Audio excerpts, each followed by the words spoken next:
সাতক্ষীরায় স্থানীয় পর্যায়ে নিরাপদ পানির দাবিতে জনস্বাস্থ্য প্রকৌশল অধিদপ্তর, স্থানীয় সরকার ও সংশ্লিষ্ট কর্তৃপক্ষের সাথে অ্যাডভোকেসি সভা অনুষ্ঠিত হয়েছে।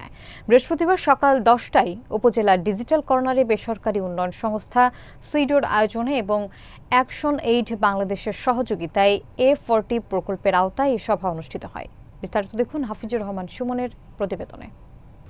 সভায় সভাপতিত্ব করেন সিডোর প্রধান নির্বাহী শ্যামল কুমার বিশ্বাস। প্রধান অতিথি ছিলেন উপজেলা নির্বাহী অফিসার সোয়াইব আহমদ। সম্মানিত অতিথি ছিলেন প্রকল্প বাস্তবায়ন কর্মকর্তা মোহাম্মদ শাহিনুল ইসলাম। বিশেষ অতিথি ছিলেন উপজেলার সমবায় কর্মকর্তা মোহাম্মদ করিমুল হক এবং ডিপিএইচই প্রতিনিধি উপসহকারী প্রকৌশলী দীপঙ্কর রায়।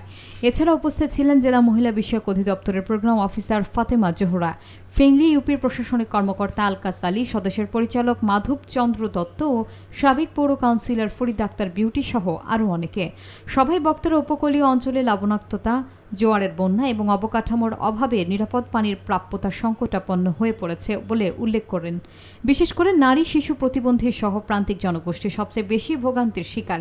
স্থানীয় চাহিদা এবং সমস্যাগুলো তুলে ধরে অন্তর্ভুক্তিমূলক সমাধানের আহ্বান জানানো হয়।